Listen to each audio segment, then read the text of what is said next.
Hey you guys, welcome back to my channel. Or if you're new here, I am Melody. I am an indie author. And today I wanted to talk about how I write.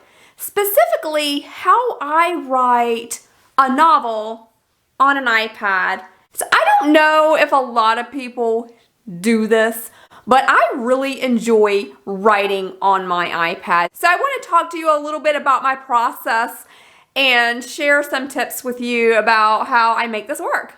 Okay, so why would anyone want to write on their iPad? I'll tell you why I decided to start writing on my iPad. Like most people, I started writing on my desktop computer. I had a desktop computer. That was the first computer I had. And then, of course, I switched to a laptop, and I've had 3 laptops over my lifetime. I still have 2 laptops. The first laptop I ever had is long gone. But I did find writing on a laptop so much easier than writing on my desktop because the laptop was portable, and that was the main thing. I could take my laptop anywhere and I could write. Okay, so this Dell laptop that I have right here, I wrote on this for the longest time. This laptop actually still works. It is a laptop from 2010, if you can believe that. This is the best laptop I have ever bought. It's a Dell laptop. It's like a Studio, I forget what, I think it's like a Studio 1500 something or other. Best laptop I have ever had. And when I got this laptop, Microsoft Word was already on it, but it was on it as the student version. And I don't know if anybody knows what the Microsoft student version is, but basically what it would do is it would put a little ad in the corner of the screen. So it was kind of like I could have the version for free, but I had to suffer with this little ad at the side. So I wrote like that for a long time on that computer. But like I say, the laptop is old. It's from 2010, and eventually I had to get another laptop. So I do still use this Dell laptop from time to time, not for writing anymore. I just have some software and some programs on it that I use for other things. But I needed a new laptop because this one's definitely on its last leg. So my next purchase was this Lenovo laptop that I got from Walmart for about 300 something bucks. And I'm just going to go ahead and tell you guys, if you want to buy a laptop, do not buy a Lenovo laptop, cheap laptop from Walmart. Do not buy it. I hate this laptop. It is so unbelievably slow. It was slow when I first bought it, brand new out of the box.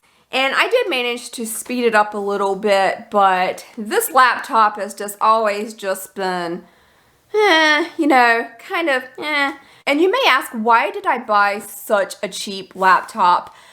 To be honest, I had started to move away from using my laptop. I was one of those people who was always on the computer, always browsing the internet, and I would do that on my laptop until, of course, I got an iPad.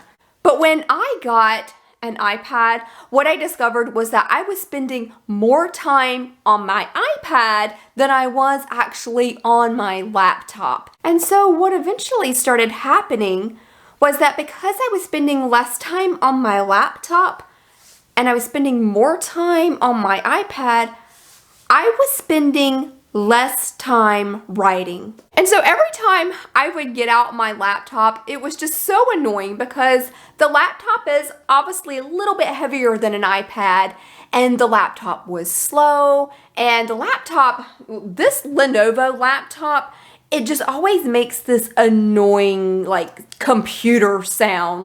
You know that computer noise that your laptop makes, just like the grinding and just the computer noises it makes? It makes this noise all the time, and it's really hard to write on. So, like I say, I was spending less time writing, and I didn't like that because I wanted to write more, but I was really, really loving this iPad.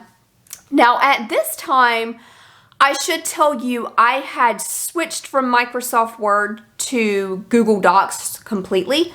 And that's a whole other video about why I ditched Microsoft Word and went to Google Docs. But basically, I was on Google Docs and I just decided, hey, can I get Google Docs on my iPad? You can. You can totally get Google Docs on the iPad. Alright, so I just want to show you here how I have Google Docs set up on my iPad. You can get the Google Docs app, and this is just how it looks, right? And you can pull up any stories, so like this is my Storm Chaser story, and you can do almost everything that you can do. I'm going to talk about this in just a minute, but I just want to give you first a feel of what it looks like on the iPad. So I've got my document here. Right here on the side, I can scroll. I've got my headings here. And I can even pull up like my document outline. So I've got right here, I'll move this so you can see it. I've got like here like my document headings, my scene headings basically, my chapter headings. And so it really works out well for me, okay? Now I do want to say this. I do not completely abandon my laptop when it comes to Google Docs because unfortunately there are some limitations with the Google Docs app on the iPad. It does not have the full functionality as regular Google Docs on my laptop. You can do like the basic stuff that you need to do on Google Docs on the iPad. You can change the font. You can change if you want it single spacing or if you want it double spacing. You can add headings. You can do find and replace. All the basic things that you would need to do. However, if you want to do more advanced things or if you want all the full features, you're going to have to actually bring out your laptop and go online to the Google Docs page. Like for example, the main thing that I can't do on the iPad is setting up my paragraphs. Now, yes, I can set it up to be double space, and I like to do the double space because when I get to the editing phase, I like to have room to write in comments. But the main thing I cannot do on the Google Docs app is I can't set the paragraphs up to where it indents. So like when you press enter and you go to the next paragraph, I like for it to automatically indent. And if there is a way to do that in the Google Docs app, I have not found it. Well, actually, I take that back. There is a way. If you copy and paste a piece of text that's already set up that way into a new document, you can do it. But I don't know how to do that like for starting out a fresh document. So I have to go onto the computer to set it up so where it'll indent the next paragraph, which is kind of a pain in the butt, but you know. The other feature that I cannot do on the Google Docs app is I cannot look into the revision history, or at least I've not found a way to do that on the app. There was just one time, where I actually had to go back to a previous version because there was something that I had taken away, I had deleted it, and then I realized, oh crap, I deleted the wrong thing. And I think what I did, if I'm not mistaken, I think I was trying to do like a copy and paste thing, and I think I accidentally pasted over something that I didn't mean to paste over, and then before I could stop it, I saved it, I got out of the document, and I was like, oh crap, like what did I do? Like I need to go back to what the document was before, and so that I actually had to do on the laptop because then I could actually go back to the document's history and then get the version that I needed. So yeah, can't do that on the app, at least not that I know of, but you can do it on the laptop. And so it does come with some limitations, but it's so much easier than dragging this thing around. This thing is heavy. And this one isn't even as heavy as my old laptop because my Dell laptop has a DVD drive, which makes it even heavier. And this one is more lightweight, but it's still kind of heavy. And so I just don't like carrying around a laptop, and I don't like starting it up, and I don't like it making the computer noise, and it's so slow, and it's just so much easier to write on my iPad because my iPad is, for the most part, is pretty fast. I would say my newer iPad is much faster than my older iPad, but you know, that's pretty much to be expected when you have a piece of technology that ages a little bit. It's going to get a little bit slower. Okay, now there is one thing that makes writing on my iPad possible because, okay, let's just face it, y'all. How in the world can I write? Let me just pull up a document. If I want to write something, I'm going to put this where you can see it. I hope you can see this. Can you see this? That is the keyboard that comes up on the iPad. That is the keyboard that comes up on the iPad.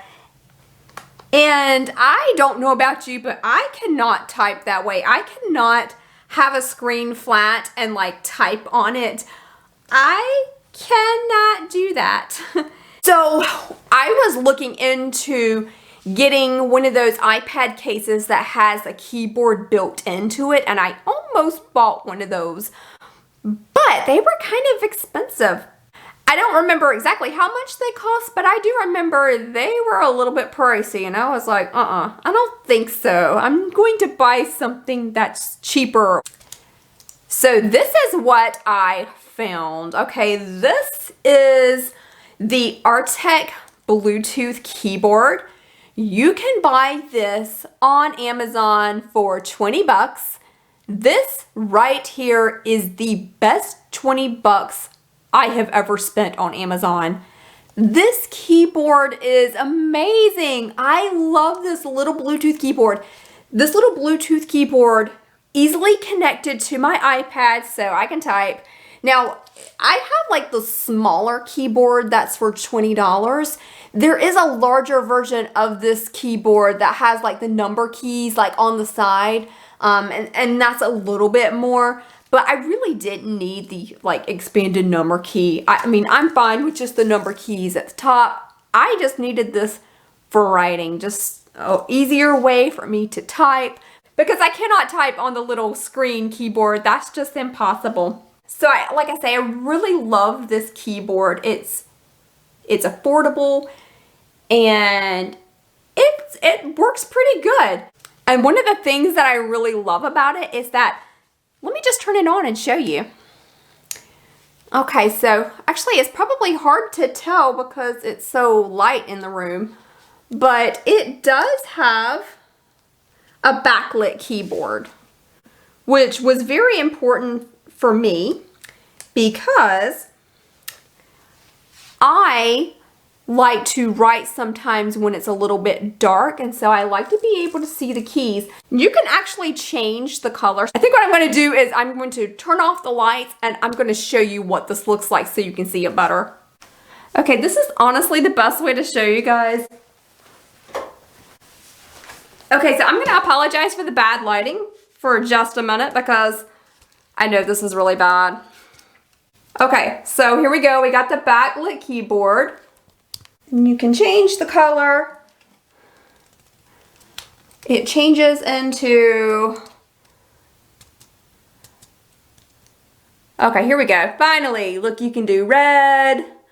You can do like the regular color. You can do like kind of like a pink, like kind of like a green, all different colors. So you can just choose what color you want. I kind of like sticking with this color just because I think it works really well. Now, if there's any cons about this keyboard, I will go ahead and let you know. This is my second keyboard of this. I did have another one that was just like this one. I used that one for about 2 years, okay? So I'm writing a lot, so it lasted me for 2 years. What started happening is with the old keyboard, some of the keys stopped working. Like only some of the keys would work and like some of the keys would stick. And so it broke right before NaNoWriMo of last year. I was so bummed, like right before NaNoWriMo. I think it was like the week before NaNoWriMo started, that keyboard broke. And I was like, I just remember I was telling my friends on Twitter about my keyboard not working. I was so bummed. And so that meant I had to write on my laptop for like that first week of NaNoWriMo, or I think it was maybe about 5 days or something. Like, anyway, the first part of NaNoWriMo, I had to write on my laptop, and I was so bummed because I really love this keyboard. And so, yeah, this keyboard It's 20 bucks, and some people might say you get what you pay for, but it's only 20 bucks. So, I mean, the other one broke. I just bought a new one. This one has lasted. So, this one, like I say, I bought right before NaNoWriMo of 2020, and it is now 2021 in December, and this still works, and it's still wonderful, and it's so great, and it doesn't take too long to charge. Well, I guess it depends on how much I use this keyboard. It will like let me know with like a little blinking light right here. It'll let me know when it needs to be charged. It's a really great keyboard, and I definitely recommend something like this. If you don't want to spend a lot of money buying a fancy iPad case with a keyboard, don't do that. Don't do that. Just buy something cheap like this. It does the job, and it's cheaper, and if it breaks, so what? It's only 20 bucks, so you can buy a new one. And the backlit feature is so cool. Alright, so I think I've talked about everything I wanted to talk about. I hope maybe I've given you some ideas for ways you can write on your iPad if that's something that you think you want to do. I will put links down below for all the things that I talk about, the iPad and the wireless keyboard from Amazon, which is awesome. I totally think you should buy. So thank you so much for watching, and I'll see y'all next time. Bye!